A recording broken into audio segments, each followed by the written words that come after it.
Bismillahirrahmanirrahim. Assalamu alaikum students. Welcome to Virtual University. This is your course of training and development, and I'm here with you with the 23rd session of this course. We were discussing the topic of training evaluation. In the previous session, we discussed what is training evaluation, why is it carried on, what are the objectives of training evaluation, what are the types, what is the process of evaluation design, and then we started the discussion of training outcomes. We discussed the Kirkpatrick's model of training outcomes, the initial framework, and then the revised framework. According to the revised framework, there were 6 categories of training outcomes, as you would remember. The first category is reactions. The second one is cognitive or learning outcomes. The third one is behavior outcomes. The fourth is affective outcomes. Fifth is results. And sixth is return on investment. Today we will discuss each of this category in detail and see how we can measure the outcome in each of these categories. So, पहले तो बात करते हैं reaction outcomes की. Reaction outcomes, as we discussed, they pertain to the learner's satisfaction, assessment, and perception about the training program.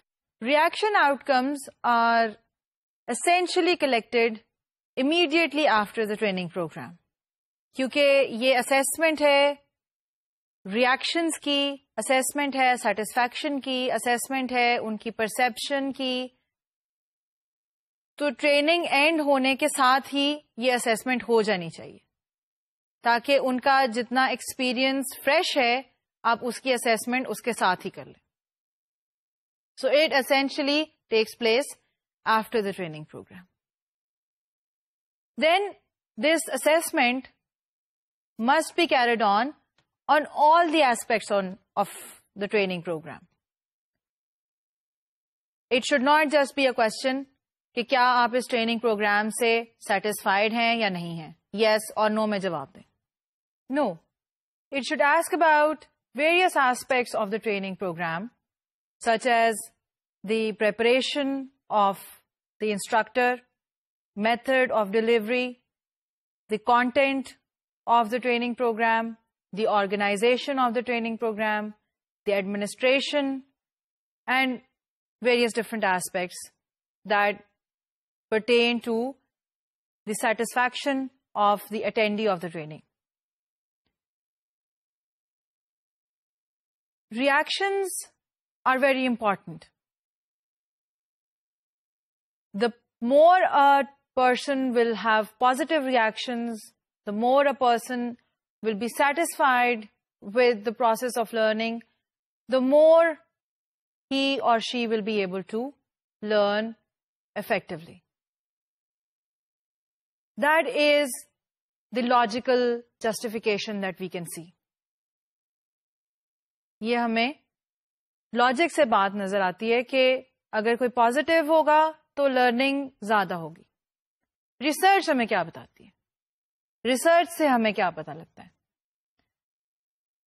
Research में कुछ जगहों पे कॉन्ट्रडिक्ट भी हुई है ये बात कि लर्निंग का कंटेंट और रिएक्शंस उनका आपस में पॉजिटिव रिलेशनशिप नहीं है. यानी अगर स्टूडेंट सेटिस्फाइड होगा तो वो ज्यादा लर्न करेगा. ये रिलेशनशिप कुछ जगहों पे कॉन्ट्रडिक्ट भी हुआ है. लेकिन रिएक्शंस की यानी सेटिस्फैक्शन की स्टिल बहुत इंपॉर्टेंस है. एक तो रिसर्च से ये पता चला है कि रिएक्शंस का लार्जेस्ट रिलेशनशिप उन ट्रेनिंग प्रोग्राम्स के साथ है जो कि एटीट्यूड्स को चेंज करने के लिए डिजाइन किए जाते हैं. So where you want to change the attitude of a person, the motivational level of the person, और attitude about something like you want to change their attitude about diversity, or you want to change their attitude about customer service. In such programs, there is the largest relationship between reactions and the effectiveness. उसकी वजह क्या है कि attitudes आपके उस situation में ही change होते हैं जब आप किसी एटीट्यूड को एक्सेप्ट करें और उसके लिए आपके पॉजिटिव रिएक्शंस हो, पॉजिटिव असेसमेंट हो. सो अगर आप लर्निंग एक्टिविटी से सेटिस्फाइड होंगे तो ही आप एटीट्यूड चेंज करने की कोशिश करेंगे. So the largest relationship between reactions it has with the effective learning outcomes. इसका क्या मतलब है कि जो ट्रेनिंग प्रोग्राम्स एटीट्यूड्स को चेंज करने के लिए डिजाइन किए जाएं, उसमें ये इंश्योर किया जाए कि ट्रेनीज ट्रेनिंग प्रोग्राम से सेटिस्फाइड हों. उसके अलावा हमें रिसर्च से क्या पता लगता है कि reactions they are significantly related to declarative and procedural knowledge. Declarative knowledge and procedural knowledge, ये दोनों क्या चीजें हैं? Declarative knowledge is the knowledge that you can state, that is verbal information that can be told, that can be stated, that can be described. That is declarative knowledge. You can declare that you have this knowledge. And procedural knowledge is the knowledge of doing something. So किसी काम को करने का तरीका आना, that is procedural knowledge. You know the procedure of doing something. So declarative knowledge is related to what, and procedural knowledge is related to how. So reactions, they are both related to declarative and procedural knowledge. If you will have a positive assessment, a positive feeling about the learning environment, about the learning activity, you will retain more declarative and procedural knowledge. That means that you will be able to retain more information, and you will be able to retain more information about procedures and facts.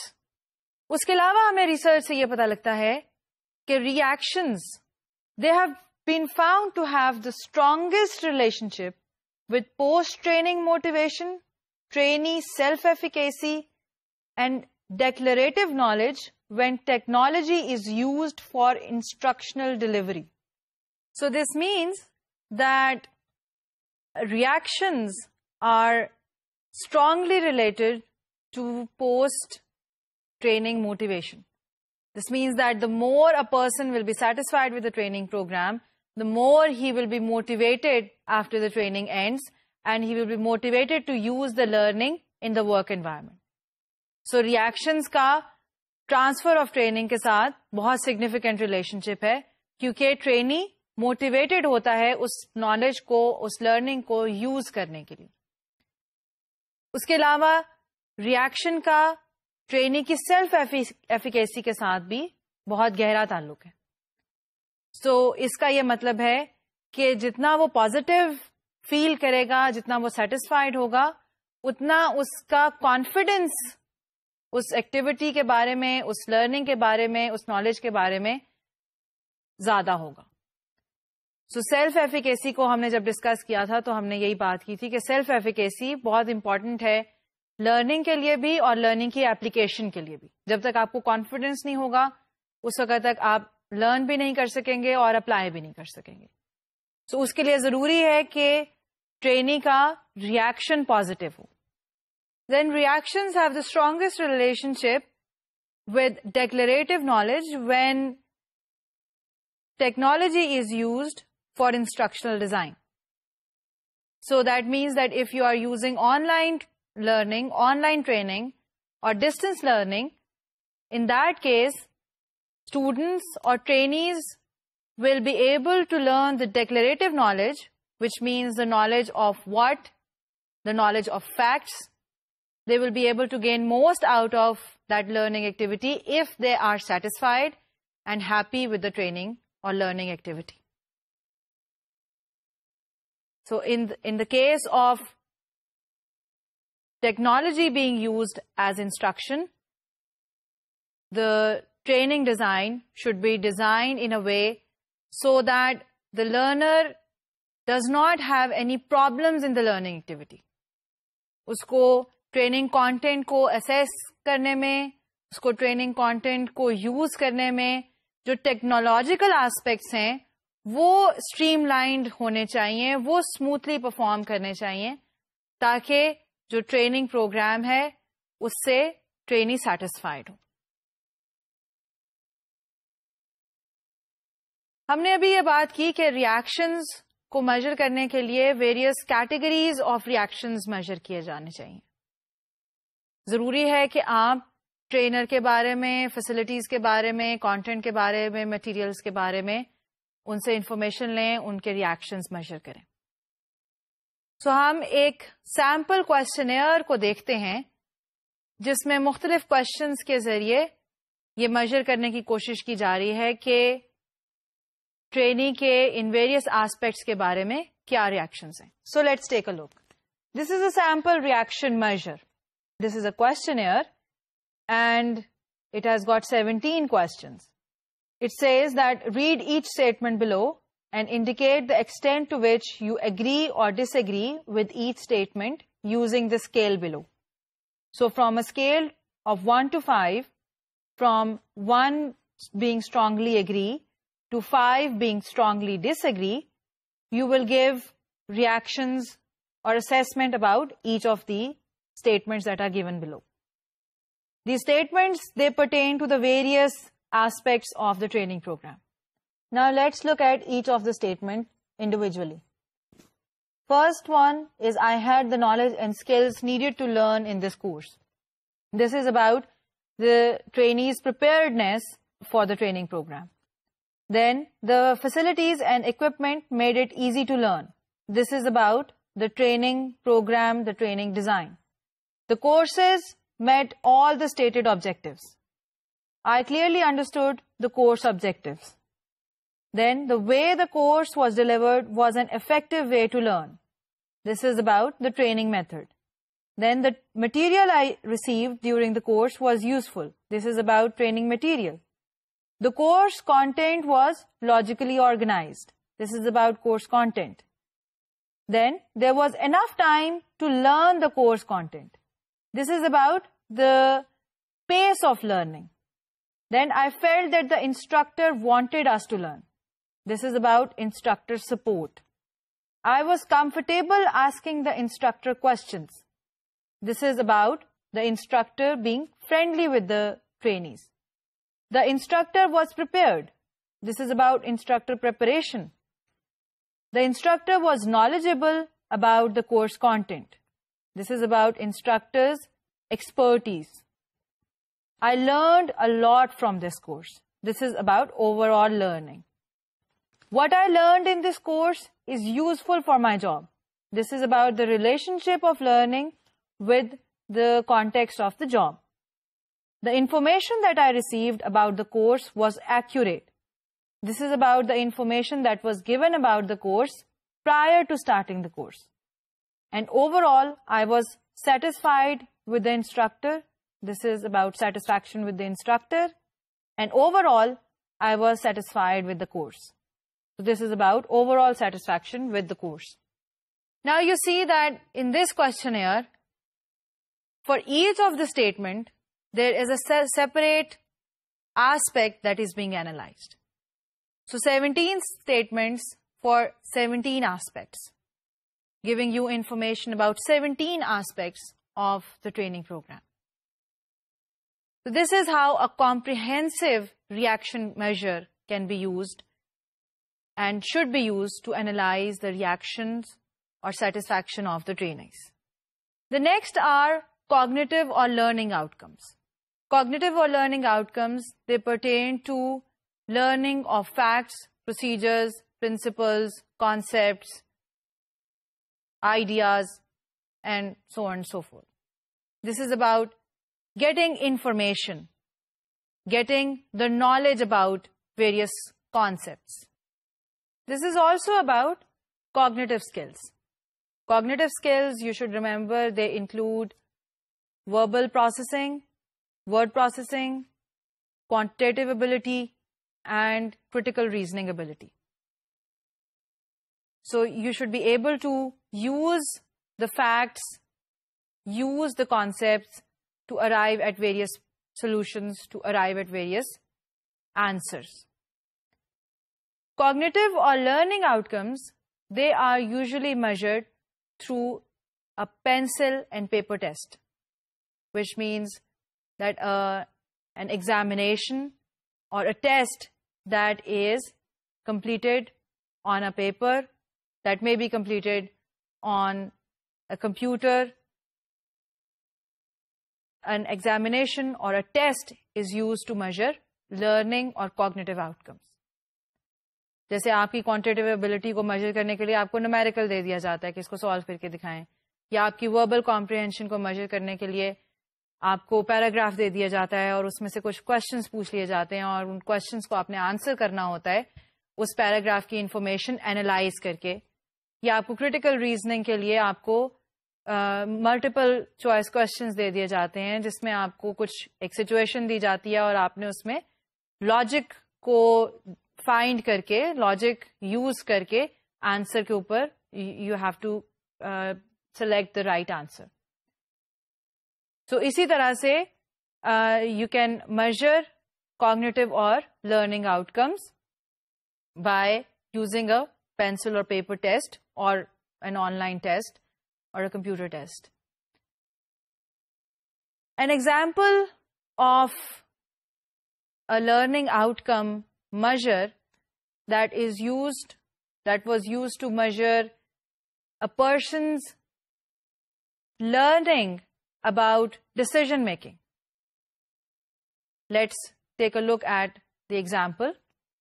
This is an example of a pencil and paper test used to measure trainees' knowledge of decision-making skills. Trainee को decision-making की ऊपर training दी गई है और उनकी decision-making skills को enhance करने की कोशिश की गई है. So अब ये देखना है कि उन्होंने इस training में से decision-making skills को acquire किया है या नहीं किया. और उसमें लर्निंग आउटकम्स को आप एक पेंसिल और पेपर टेस्ट से मेजर कर सकते हैं. इसमें हम सिर्फ 2 क्वेश्चंस को देखते हैं, पूरे टेस्ट को देखना तो मुमकिन नहीं होगा. यहां पे उन्हें कहा गया है कि for each question check all that apply.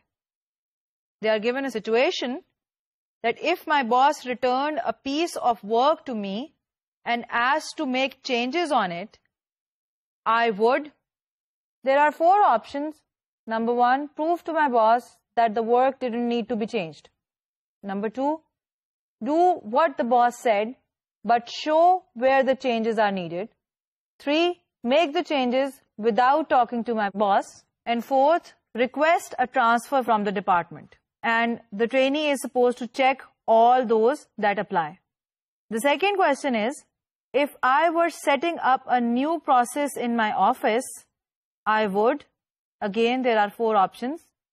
Number 1, do it on my own without asking for help. Ask my boss for suggestions. Ask the people who work for me for suggestions. And discuss it with friends outside the company.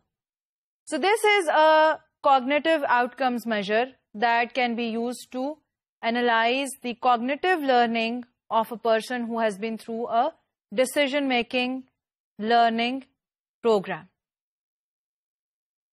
Now you should note that this only analyzes the person's ability to see that what would be the situation and how decision will be made in this situation. But it does not evaluate the actual behavior of that person. This is what the person thinks he will do. He thinks that either he thinks he will tell his boss and make the changes, or he thinks he will prove to his boss that the changes were not needed. So this is what he thinks he will do, not what he actually does. So this is the second level of learning, in which there has been acquisition about the skill, acquisition of information about the skill, but not actual replication of the skill. That can be measured through behavior outcomes.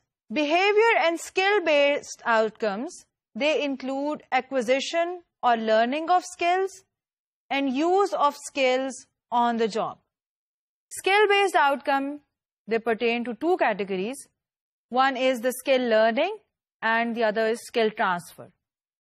One is that you have learned a skill, you have learned how to conduct a particular procedure, you have learned how to do a certain task, and it also pertains to skill transfer. Whether what you have learned, the skill that you have learned, are you actually using it on the job or not? This relates to Kirkpatrick's level 2 and level 3, both the categories.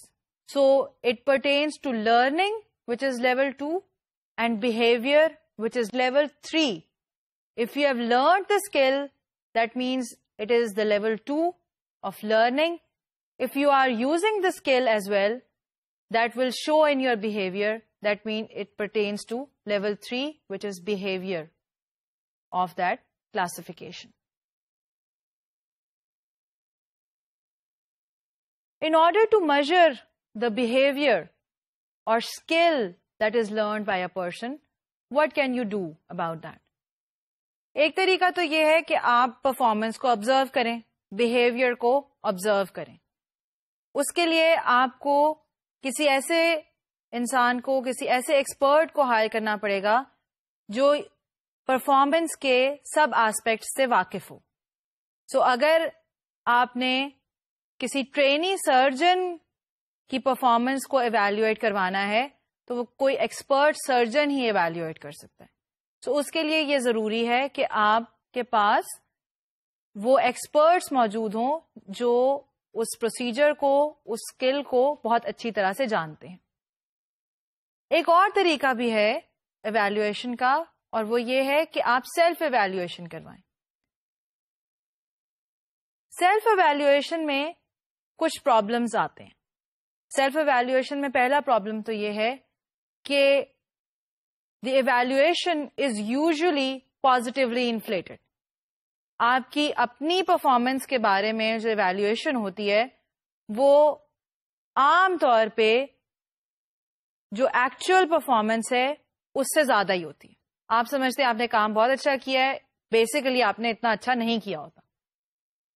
So self evaluation अगर आप करवा रहे हैं तो self evaluation के साथ और perspective से एवेल्युएशन करवाने की भी जरूरत पड़ती है. Another way of behavior evaluation is by asking the stakeholders of that behavior to evaluate the behavior of the person. For example, अगर आपने कस्टमर सर्विस की evaluation करवानी है तो बेहतरीन respondents customers ही हो सकते हैं, क्योंकि वही उस स्किल के recipients हैं और उस स्किल का उन्हीं के ऊपर सबसे ज्यादा इम्पैक्ट है. कस्टमर सेटिस्फैक्शन के ऊपर ही कस्टमर सर्विस का इम्पैक्ट हो रहा है. So customers can be used to analyse the behaviour of the customer services representatives. So you can use customers to analyze the behavior of customer services. You can use students to analyze the behavior of teachers. You can use patients to analyze the behavior of doctors. So you can use the stakeholders of that particular skill to analyze the behavior of the people who are providing that skill. So आप किस तरह से behavior observe कर सकते हैं या behavior analyze करवा सकते हैं? Let's look at a sample rating form that is used to measure behavior. This is a situation in which training has been provided to improve school principals' management skills. And to analyze the effectiveness of training, the subordinates, they are asked to fill up this rating form. You can see on the slide that the rating task is to consider your opportunities over the past 3 months to observe and interact with the principal you are rating. Read the definition and behaviors associated with the skill, and then complete your rating using the following scale, which is 1 for always, 2 for usually, 3 for sometimes, 4 for seldom, and 5 for never. इसमें 2 scales के बारे में बात की गई है. एक तो सेंसिटिविटी है. इन्होंने इस रेटिंग स्केल में स्किल को डिस्क्राइब भी किया है ताकि कोई कंफ्यूजन ना रहे कि वो किस बारे में बात कर रहे हैं.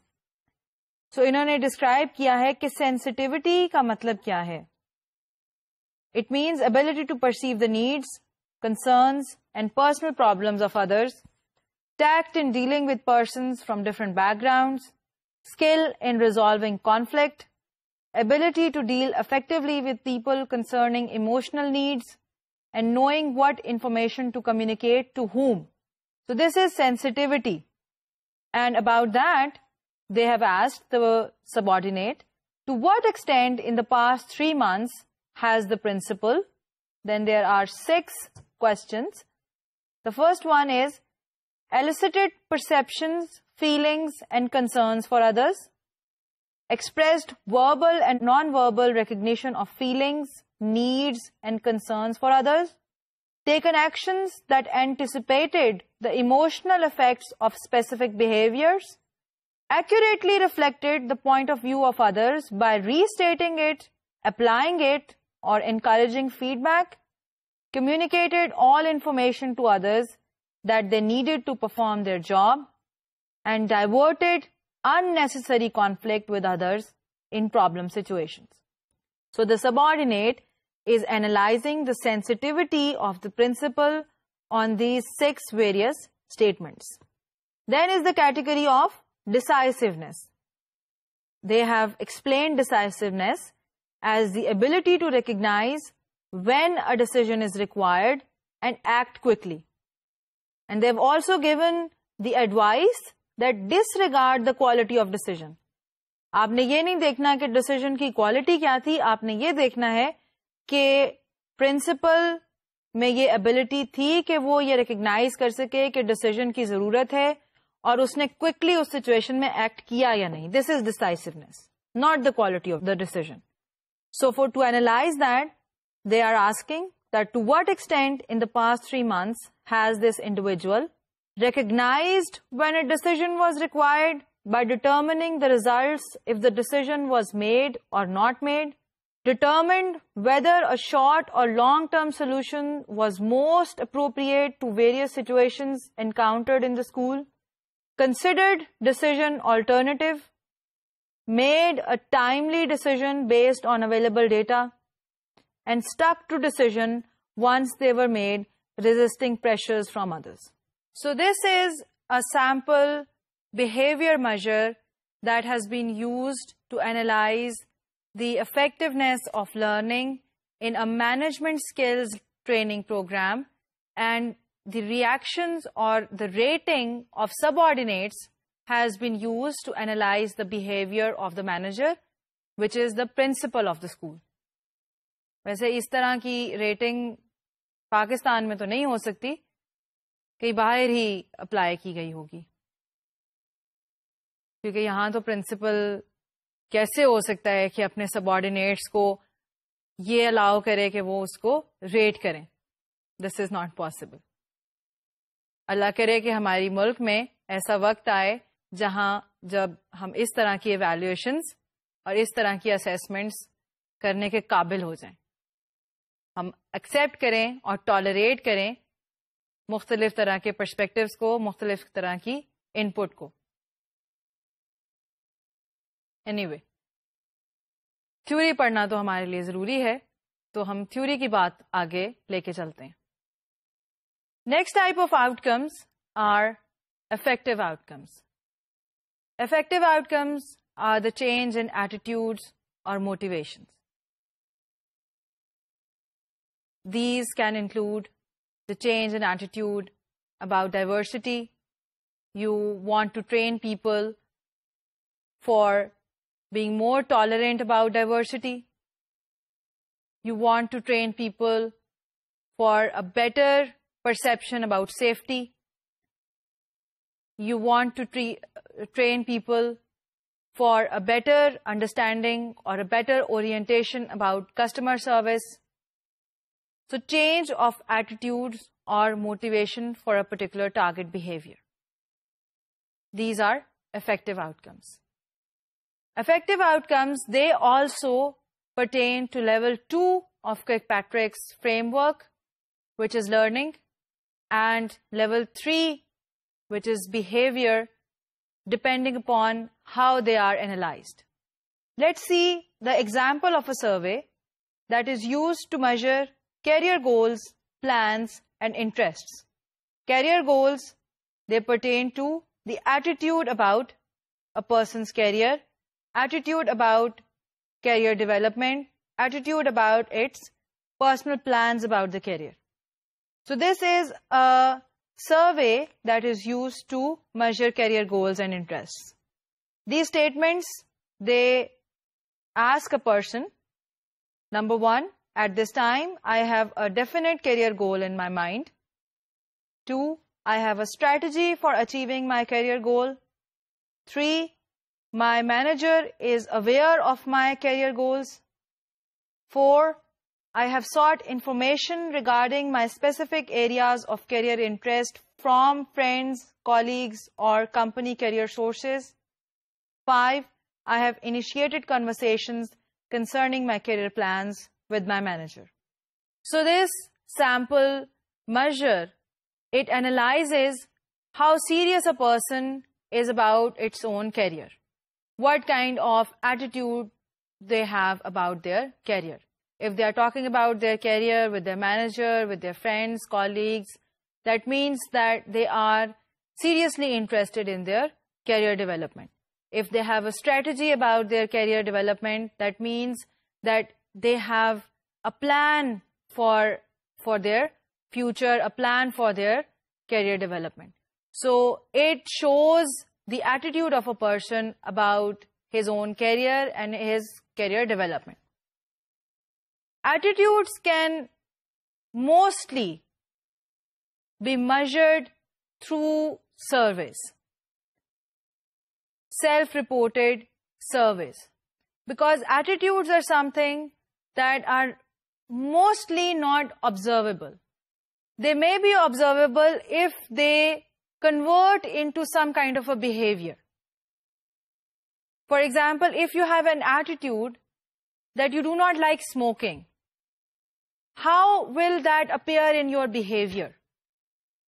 If it converts into behavior by showing that you are averse to people who smoke, you do not sit in the company of people who smoke, that will show that you do not like smoking. But if you accept to sit in their company, if you do not show aversion to people who smoke, that is not going to show in your behavior. You do have an attitude, but it is not showing in your behavior. So attitudes, most of the time, they are in the mind. They may not be converted into a behavior. So surveys that are self-reported by people, they can be best representative of attitudes that they have in their minds. Then we talk about results.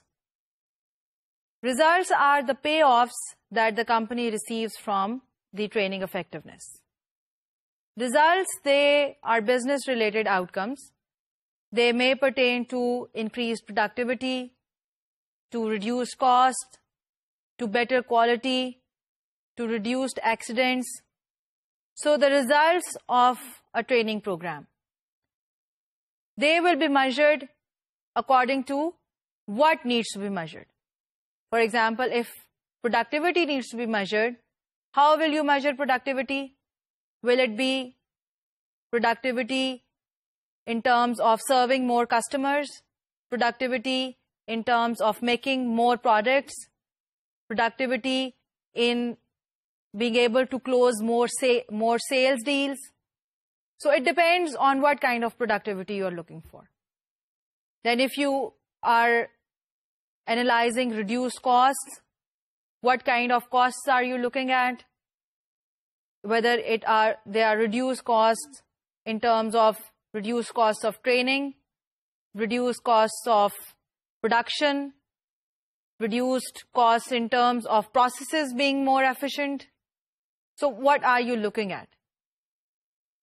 The specific data that would be required to analyze that particular result will be used to analyze that outcome. Finally, the sixth category of these outcomes is return on investment. Return on investment is the payoff. Return on investment is the proportion of benefits to costs, the monetary benefits to costs. How much has been spent and how much has been earned or saved from spending this amount of money. So return on investment that requires calculation of direct costs, indirect costs, and returns. Direct costs, they include salaries and benefits for all employees involved in training, program material and supplies, equipment or classroom rentals or purchases, and travel costs. Direct costs वो costs हैं जो कि directly related हैं training execution के साथ.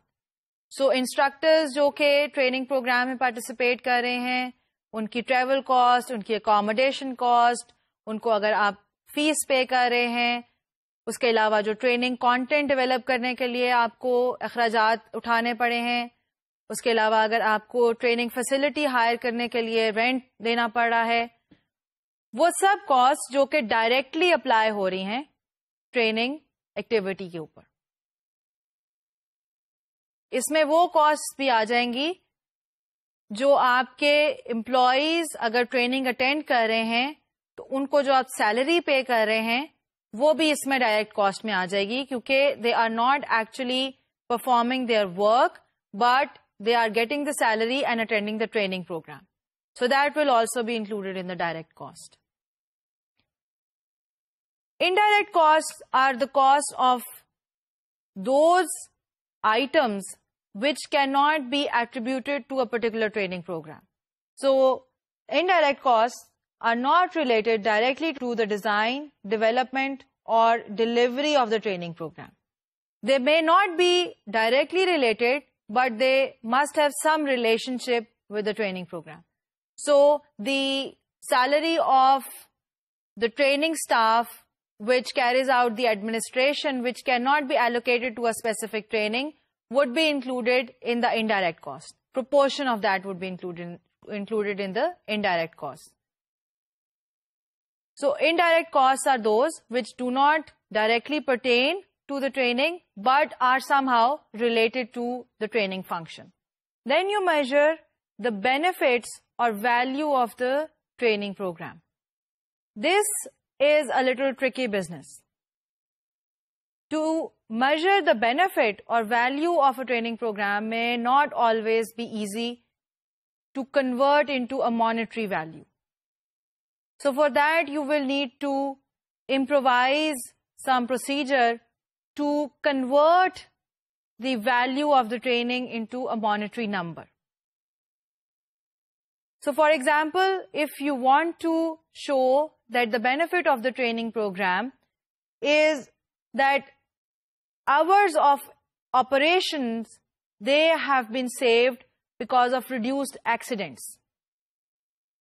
आपने safety की training दी है, उसकी वजह से एक्सीडेंट्स रिड्यूस हो गए हैं, उसकी वजह से आपके आवर्स ऑफ ऑपरेशंस बढ़ गए हैं. क्योंकि जब एक्सीडेंट होता है तो आपका ऑपरेशंस रुक जाते हैं और डिस्ट्रप्शंस होती हैं.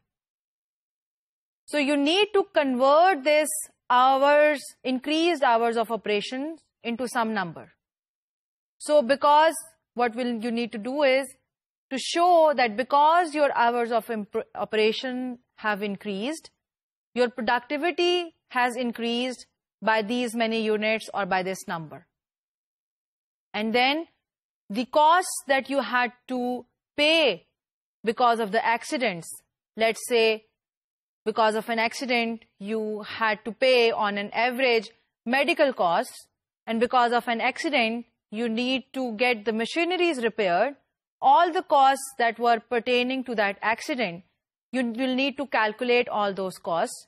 And then if, let's say, 20% of the accidents have decreased, you will add up those costs to show that one, the hours of operation have increased, and second, the accident costs, they have been saved by 20%.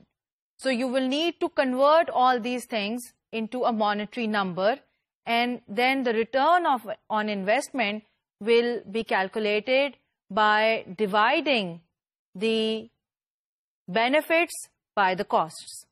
It is very important to calculate the return on investment. It is very important to show the monetary benefits of a training program or the training function of an organization.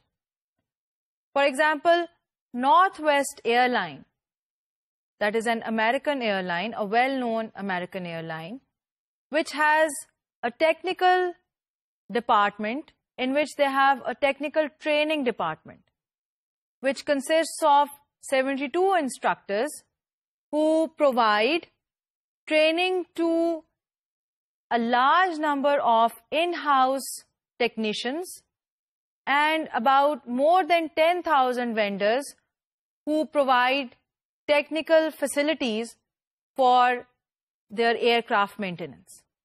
So वो 72 instructors जो हैं वो आपके in-house technicians को train करते हैं, और आपके जो vendors हैं, यानी जहाँ से आप maintenance, technical maintenance outsource करते हैं, उनको भी train करते हैं aircraft की maintenance के लिए. Mostly the method of training that is used, that is classroom-led training, but at times simulations are also used, and at times training is carried out in the aircraft, in an actual aircraft.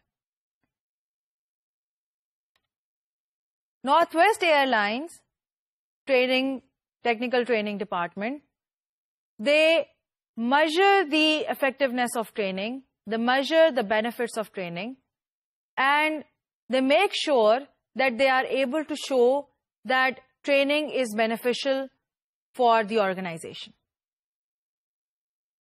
So they are able to show that training that has increased the customer satisfaction by a certain number, they have improved post-course evaluations, knowledge and performance gain, they have increased training productivity, they have reduced the cost of training an individual technician by 16%, and they have made the case for upper management to provide financial resources for training. They are able to show these outcomes, they are able to show these results by developing a training quality index. These are quite complicated results.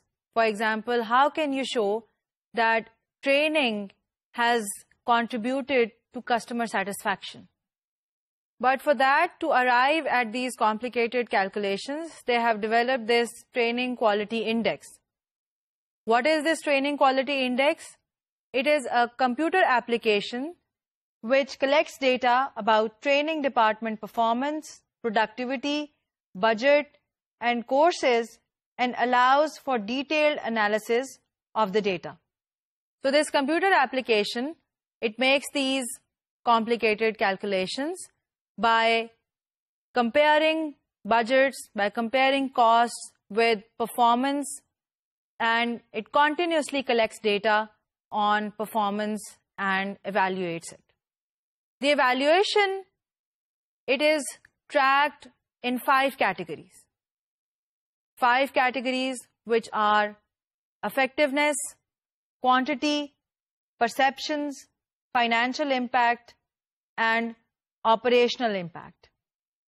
And performance reports related to budgets and cost of training per student per day, these are also calculated.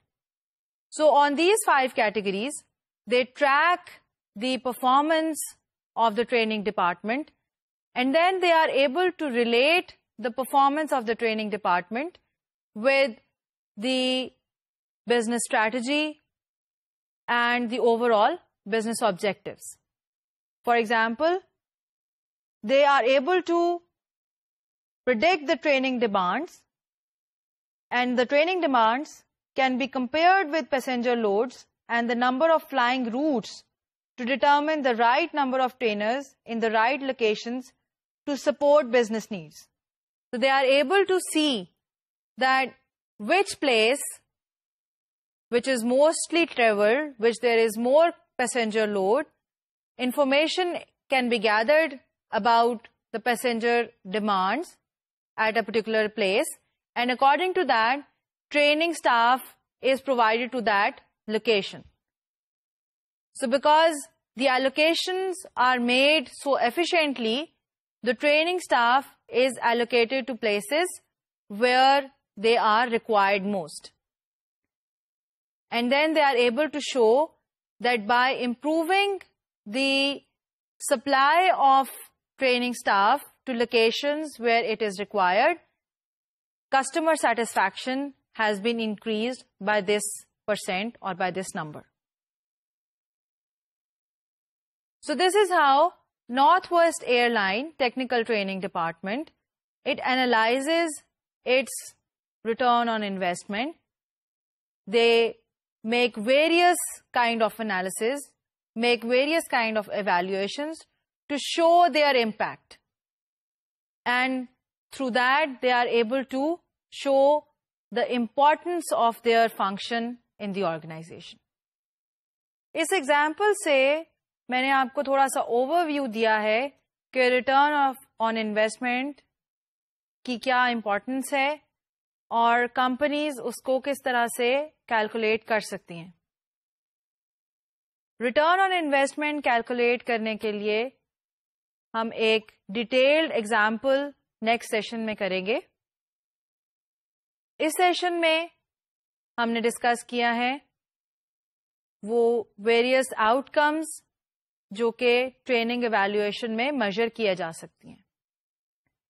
These outcomes pertain to reactions, pertain to learning and cognitive abilities, behavior and skills, effective outcomes, results, and return on investment. We have also seen various different samples of measures for each of these categories and how you can use these measures to analyze outcomes for each of this category. We will continue our discussion in the next session about training evaluation, but today we are going to conclude it over here. Until next time, Allah Hafiz.